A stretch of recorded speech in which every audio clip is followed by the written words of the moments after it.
हाँ तो दोस्तों, इस वीडियो के अंदर हम प्रमारा प्रमोशन के आईपीओ के बारे में बात करेंगे और जानेंगे कि इस आईपीओ के अंदर आपको कितना लिस्टिंग गेन मिल सकता है और आपको इस आईपीओ के अंदर अप्लाई करना चाहिए या नहीं। चलिए शुरू करते हैं। तो देखिए, सबसे पहले हम ये जानेंगे कि ये कंपनी क्या काम करती है। तो देखिए, जो कंपनी है 2006 में ये कंपनी स्टार्ट हुई है, यानी लगभग 16 से 17 साल ये कंपनी को स्टार्ट हुए हो चुके हैं। तो देखिए, जो कंपनी है कंपनी मार्केटिंग सर्विसेज ये कंपनी प्रोवाइड करवाने का काम करती है। और अगर हम नॉर्मली अगर हम इंडस्ट्रीज की अगर हम बात करेंगे तो देखिए, एफएमसीजी इंडस्ट्री हो गई, क्यूएसआर इंडस्ट्री हो गई, फार्मा इंडस्ट्री हो गई और जो बेवरेज कंपनीज होती है यानी कि अल्कोहलिक और जो नॉन अल्कोहलिक करके जो कंपनीज होती है उनके लिए यहाँ पे ये कंपनी मार्केटिंग सर्विसेज ये कंपनी प्रोवाइड करवाने का काम करती है। उसके अलावा अगर हम देखेंगे तो यहाँ पे जो कॉर्पोरेट गिफ्टिंग होती है, यानी कि आपको कॉर्पोरेट के अंदर आपके एम्प्लॉइज वगैरह को जो गिफ्ट वगैरह भेजने होते हैं तो वो भी सर्विसेज ये कंपनी हमें प्रोवाइड करवाती हुई नजर आती है। इसके अलावा अगर हम देखेंगे तो यहाँ पे ये कंपनी ने भी एक टॉय करके भी इनकी एक ब्रांड है, यानी कि यहाँ पे दो ब्रांड्स यहाँ पे कंपनी ने लॉन्च किए। एक की अगर हम बात करेंगे टॉय वर्क करके यहाँ पे कंपनी की एक ब्रांड हमें यहाँ पे नजर आती है और इसके अलावा एक ट्राइब यंग करके हमें यहाँ पे कंपनी की ब्रांड नेम नजर आती है। ठीक है, टॉय वर्क यानी कि नॉर्मली यानी कि जो बच्चों के लिए जो टॉयज वगैरह होते हैं वो यहाँ पे कंपनी वो सेल करने का काम करती है। और नॉर्मली अगर आप देखोगे तो बच्चों के लिए खास करके ज़्यादा गिफ्टिंग की जाती है, तो उसके अंदर भी ये टॉयज गिफ्टिंग मेरे ख्याल से काफ़ी ज़्यादा काम आती है। उसके अलावा अगर हम देखेंगे तो यहाँ पे कंपनी खुद मैन्युफैक्चर नहीं करती है, जो थर्ड पार्टी मैन्युफैक्चरर्स होते हैं उनसे ये कंपनी मैन्युफैक्चर करवा के फिर उसके बाद में ये कंपनी सेल करने का काम करती है। लेकिन देखिए, जब भी अगर आप छोटे लेवल पे अगर आप बिजनेस कर रहे होते हैं तो मेरे ख्याल से वहाँ पे आपको कॉन्ट्रैक्ट मैन्युफैक्चरिंग करवा के आपको काम करवाना चाहिए। क्योंकि देखिए, अगर आप स्टार्ट कर रहे हो और वहाँ पे आपका कॉस्ट ऑफ प्रोडक्शन अगर काफ़ी ज़्यादा है तो वहाँ पर आपका मार्जिन उतना ही रहेगा। जब आप ट्रेडिंग करोगे तभी आपका मार्जिन उतना ही रहने वाला है। तो इसीलिए आपको मेरे ख्याल से एक अच्छा खासा कैपिटल बेस आपको अपने बिजनेस का बनाना चाहिए। अगर आप ट्रेडिंग वगैरह करते हो तो वहाँ पर डेफिनेटली अगर आप अच्छे लेवल पर अगर आप पहुँच जाते हो तो उसके बाद में अगर आप अच्छा कैपिटल अगर अपने मैन्युफैक्चरिंग यूनिट पर अगर आप डालते हो तो उसके बाद में आपका जो कॉस्ट ऑफ प्रोडक्शन है वो काफ़ी कम हो जाता है और long term point of view से वो कंपनी के लिए काफ़ी बेनिफिशियल रहता है। अगर हम कंपनी के स्टाफ की अगर हम बात करेंगे तो देखिए, अराउंड 83 एम्प्लॉइज जहाँ पे ये कंपनी के अंदर हमें काम करते हुए नजर आते हैं।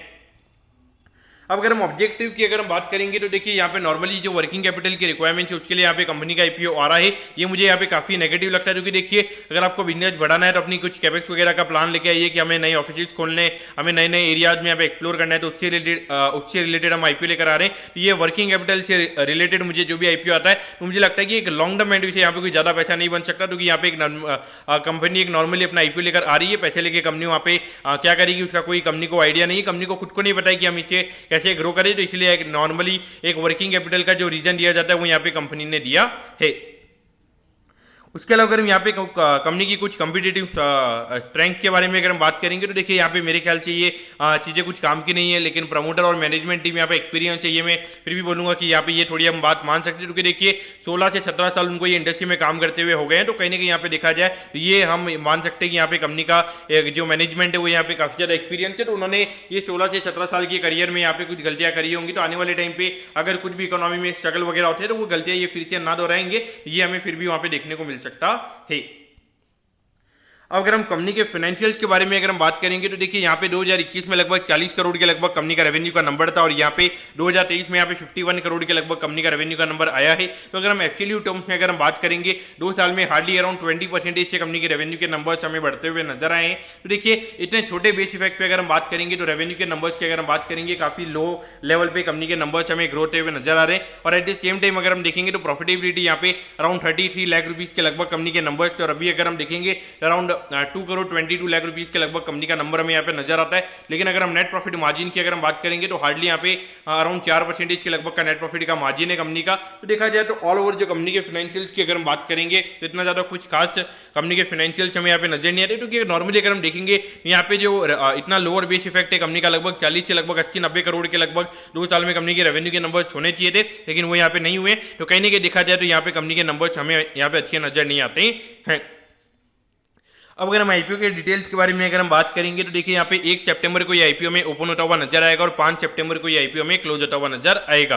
यहाँ पे 63 रुपीज पर शेयर पे कंपनी शेयर दे रही है। 2000 शेयर का हमें यहाँ पे लॉट साइज नजर आता है, यानी कि एक लॉट को अप्लाई करने के लिए यहाँ पे 1,26,000 रुपए आपको यहाँ पे लगने वाली है। अगर मैं टोटल इश्यू साइज की अगर हम बात करेंगे तो देखिए, 15 करोड़ 27 लाख रुपए के लगभग का आईपीओ में यहाँ पे नजर आता है। और जिसमें अगर हम रिटेल कोटा की अगर हम बात करेंगे तो लगभग 7.5 करोड़ के लगभग का रिटेल कोटा में यहाँ पे कंपनी का नजर आता है। और उसके अलावा 7.5 करोड़ के लगभग का यहाँ पे कंपनी कंपनी का अच्छे नहीं कोटा नजर आएगा। और उसके अलावा मेरे ख्याल से जो बचा हुआ 15 से 20 लाख रुपए का जो कोटा रहेगा वो मेरे ख्याल से मार्केट मेकर का यहाँ पे पोर्शन रहेगा।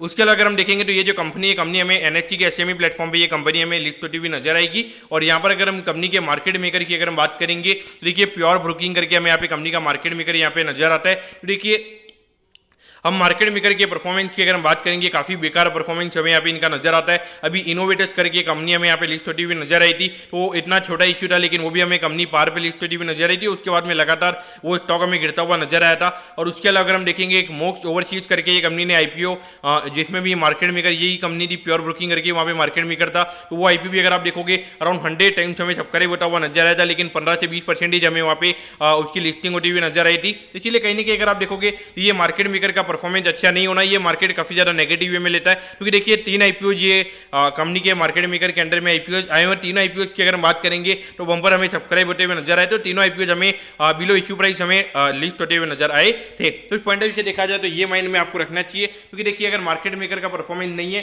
यानी कि अगर लिस्टिंग के दिन अगर वहाँ पे अगर कोई ज्यादा बायर नहीं रहता और वहाँ पे मार्केट मेकर आके अगर लिक्विडिटी प्रोवाइड नहीं करवाता है तो वहाँ पे कहीं ना कहीं वहाँ पे प्रॉब्लम हो जाती है।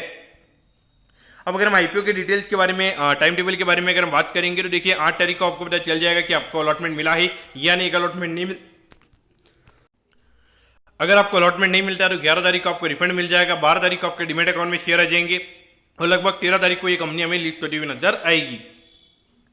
अब अगर हम यहाँ पे लॉट साइज के बारे में हमने ऑलरेडी बात कर ली, लेकिन अगर हम एट दी एंड अगर हम वैल्यूएशन के पैरामीटर्स की अगर हम बात करेंगे तो देखिए लगभग अराउंड ये 55 करोड़ के मार्केट कैप पे ये कंपनी का आईपीओ में आता हुआ नजर आ रहा है। और अगर हम प्रॉफिटेबिलिटी की बात करेंगे अराउंड पिछले साल 2 करोड़ 20 लाख रुपए के लगभग ये कंपनी ने प्रॉफिट कमाया है। तो उसके हिसाब से अगर हम बात करेंगे तो यहाँ पे अराउंड 25 से 26 के पी रेशियो पे कंपनी का आईपीओ में आता हुआ नजर आ रहा है।